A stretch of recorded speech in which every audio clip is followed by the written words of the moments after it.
Hello, Microsoft Ignite. Today I'm going to talk to you about mentoring and why I think it could be one of the most powerful things you can do for your networking and your career progression. And if you've noticed, I actually purposely misspelled powerful. This is something that if I had a mentor looking at my slides before I put them up, he might have spotted it, or she. So our agenda for today, we're going to go through what is mentoring and the mentorship. Then we're going to look at what is a mentee and mentor. We're then going to look at what different types of mentorship there are, because there is a couple of different types. The most common, well-known, and then the slightly less known ones. We're going to then talk about why it's useful. And then how can you go and get started? That's going to be like the kind of rough 20 minutes that we're going to go through. And then as part of the end of it, I'm going to go through a little bit of my personal story with mentoring, just so that you can see from my side of things how this has been useful for me. So, what is mentoring? Firstly, mentoring is a special type of relationship. It's technically called a mentorship. Now, it's very similar to an employee/employer relationship, where there's goals, typically, with getting details out of the person that wants to grow. It's quite similar to a parent-child relationship. Parent wants to get their child to grow, wants to see them be successful. A mentor wants to see their mentee successful. It's quite similar as well to the older brother, younger brother relationship, because you would want to see your older or younger brother succeed. And it is a bidirectional relationship. There is a lot more weight on the mentee getting something out of this than the mentor, but a good mentor will actually get something out of the relationship as well from the mentee. So it is a bidirectional relationship. There's often goals being driven with these. So it's often very useful to have a goal in mind for what you want to get out of a mentorship. So what makes a mentor? And what makes a good mentor? Well, it's typically somebody with good life experience, particularly in an area that you would like to gain some more insight into. This is why it's typically seen that it's senior people.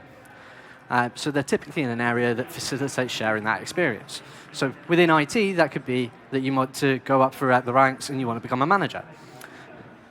Typically, a good mentor is somebody who's in a senior level within your organization or external to your organization, but not always. Actually, some really good mentors can be those people that are actually at levels below you in completely different areas. Particularly if you're looking at doing something like taking on a new programming language. You might want to go and get a mentor in that area who is lower than you, but they actually are more skilled than you in that area. And this is a good example for what you could do for a mentor that isn't actually in that, is a mentor for first-year university students from a second year or a third year. They're not really more senior to them, but they give a lot more life experience to that mentee. And they know how to follow and lead a conversation. So the interesting bit about this is they actually are very good at listening. They're good at understanding what it is the mentee wants, and then extrapolating from that what it is the mentee really wants to get from what they want. So an example for this is if they want to progress throughout their career, and they want to move up the career ladder, well, what is the steps that they then need to take to get to that?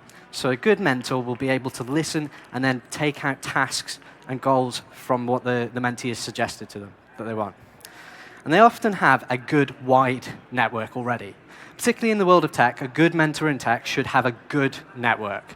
Somebody that you can tap into who can they can tap into other people within their network. And actually good mentors tend to have other mentors on their network that they can pass you on to if you get past the level that they feel is suitable for them. So then what makes a mentee? Well, a mentee really is somebody and anybody that wants to expand and stretch themselves.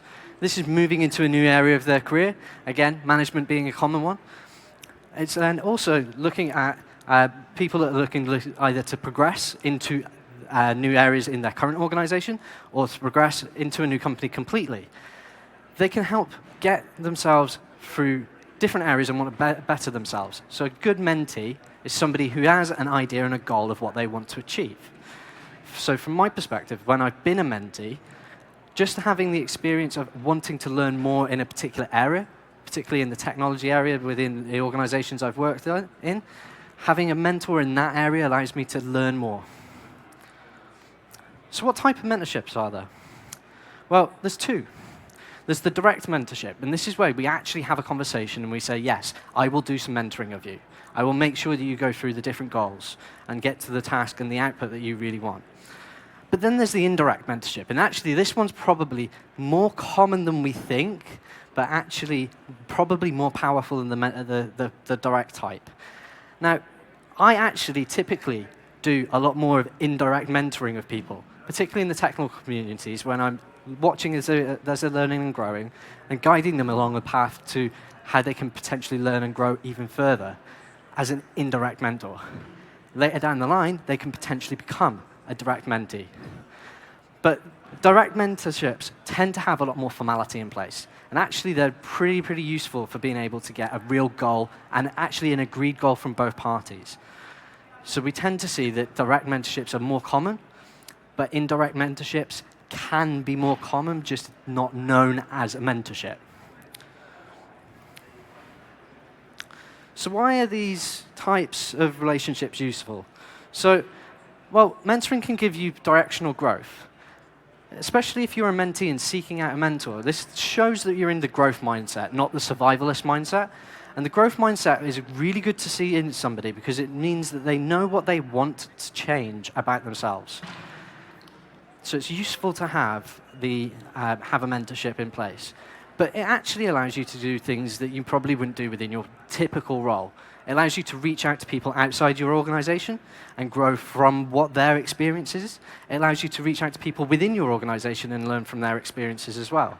But the key thing is it allows you to share with them and share with them details about things that you think that you need to improve on and get additional voice other than your direct line manager or your friends and family. So it's really powerful way to enable organizations and people to grow and grow at the rate that it suits them. I've been in organizations where they don't have learning paths, and having a direct mentor to be able to teach me along the ways of learning things like automation technologies when I first started really helped me get to where I am today. So a couple of ways that we can look to get started. Firstly, as a mentor, you kind of need to be able to be capable of working out how much time and effort you can put into this. And particularly what's important is actually what you're good at being able to mentor about. For example, I could be a very good mentor for somebody who wants to learn Windows PowerShell, Microsoft PowerShell.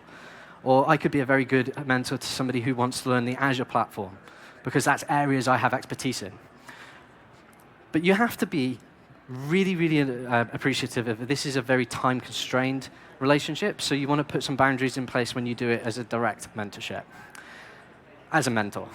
But as a mentee, you need to think, what is it do you want to achieve? For me, at the moment, as a mentee, I would want to achieve knowing a bit more about business processes. Things like, what does our organizations need to do to grow? That sort of thing, as I grow throughout my career. And I have to have a kind of plan of how long do I want to spend to be able to achieve this. So I could say I would like to pass an Azure exam, for example, and I want to do that in a couple of weeks. I'd go and find a mentor who would give me suggestions on where the best way to go about that, as an example. And as either, we have to make sure we can understand how much time we've put together for this.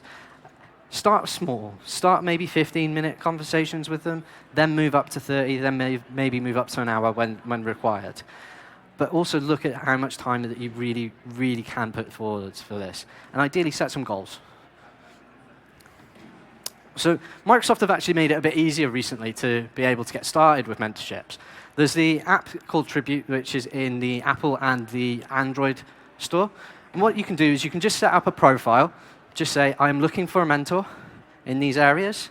You can go and see and search people like myself who are registered as both a mentor and a mentee. So you can go and see if people like myself match a profile that you are looking for. But once you've done that, build your profile and include your story. Include what it is you want to get out of it, and include why you want to get out of it. And then promote that you are looking for a mentee or mentor. If it's internally, do that on a distribution list to the organization or in your team's channels. If it's outside of the organization, use Twitter, use LinkedIn. Just say, I'm looking for a mentor. this is the areas that I'm looking for a mentor in. That's a nice, simple and easy way to get somebody to potentially reach out to you. But then the key thing after that is to wait. You have to kind of wait until somebody approaches you. So this is another way that we can get started, and this is Tanya Janaka, and she used to work at Microsoft. She does Mentoring Monday, so every single Monday this tweet goes out without fail. If you read some of the replies in there, you will see loads of people getting mentorships for various different areas. She predominantly has focused this around cybersecurity, but there's so many people that follow her that you will see that there's loads of different ones in there. So this is something I'd recommend that you follow on a Monday. Have a look, just even for the interest of seeing what people are looking for mentorship for. And as you can see, that was from this Monday. So a little further bit about my story. I've done some indirect and direct mentorships in the past. I was in a team within financial services that were struggling with a very simple issue, but actually had a lot more common and complex parts to it, which involved lots of different teams within different parts of the organization. And to push through a couple of changes that needed to be made to make sure that the problem that we had, which actually was really simple, but really time-consuming, could get fixed properly, I had to reach out to the right people. And I found a mentor within the organization who worked in the right area, who could teach me about the bits of the application that I needed to know and how that impacted my day-to-day role. Doing so was difficult. It didn't start very easily, but I've managed to find that he was the lead of the project that was going to impact another part that I was working on. So I reached out to him and said, look, this is going to impact me very hard. This is a bit of work that I require some help with. Would you be happy to mentor me in getting this and this project done? And after I actually left the organization, he then messaged me randomly on WhatsApp and said, we now finished that project. Everything that you asked to get done has been done. And I have a good relationship still with him. I then also actually, whilst working at the same company, I had an indirect mentorship with another colleague who was working in a different part of the company in a different country, who ended up being an indirect technical mentor for me. And he actually was, prior to joining Microsoft, he was a Microsoft MVP, and he actually mentored me through the process of becoming a Microsoft MVP, which became, a very important part for my career. And then I also have a couple of other direct mentorships from the community. So when I started presenting in April 2015, the chap who helped bring me up to being able to present was mentoring me through the steps that I needed to get to make a good presentation. Hopefully you think this one was good. And then I've had a few others. So I run community events in the UK, and actually reach out to various other community event leaders about how can we grow our community events in a non-forced way, but a good way. And I have a couple of different mentors in that area for getting some ideas from them about how we can grow our communities. And I continue to grow our communities to this day. We in the PowerShell user groups in the UK, we have 7 of them. We potentially will have 10 of them by the end of next year, because I have a few people that are asking us to help them start them. And in that place, then I become the mentor. I can then become the mentor to them to help them get their groups up and running. That's everything I've got for you today. I hope everything was useful. And I think if you go ahead and go and download Tribute and go and have a look at the people that are on there, you will see there's lots of good technical community people, including myself, on the Mentorship app. And you will find somebody that will help mentor you in your area. Thank you.